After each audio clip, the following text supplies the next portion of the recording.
Every autumn these tiny helicopters fall from the trees. Nature's own little flying machines.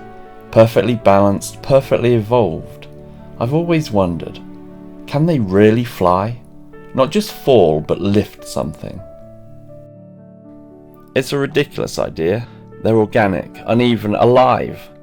But they're also the result of millions of years of evolution, elegant and beautifully efficient.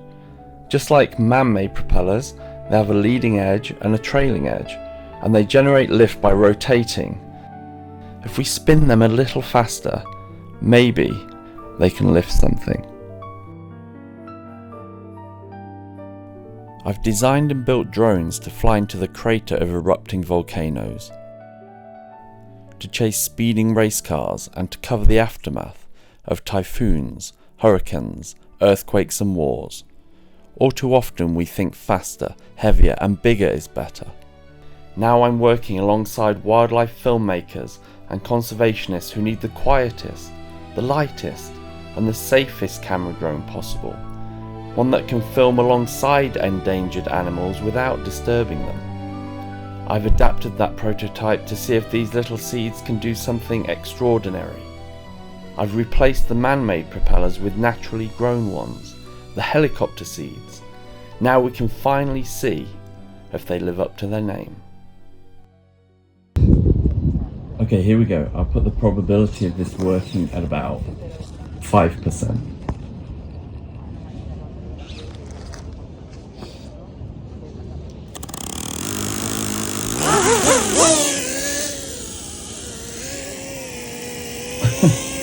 It actually works.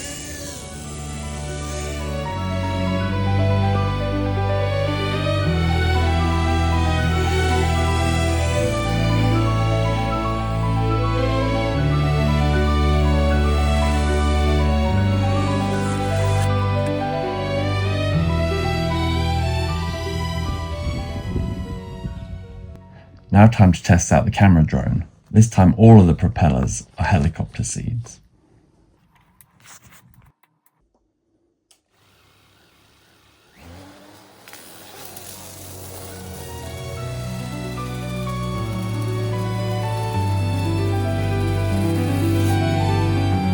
Now we can fly using nothing but the lift from Sycamore seeds. A childhood dream reimagined.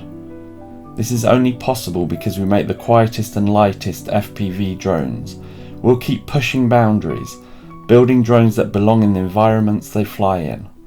And if you've got a project that needs filming, perhaps with a lighter touch, we'd love to hear from you. I can't promise we'll be flying seeds, but anything's possible. And for now, at least one thing is certain. We know they really are helicopter seeds.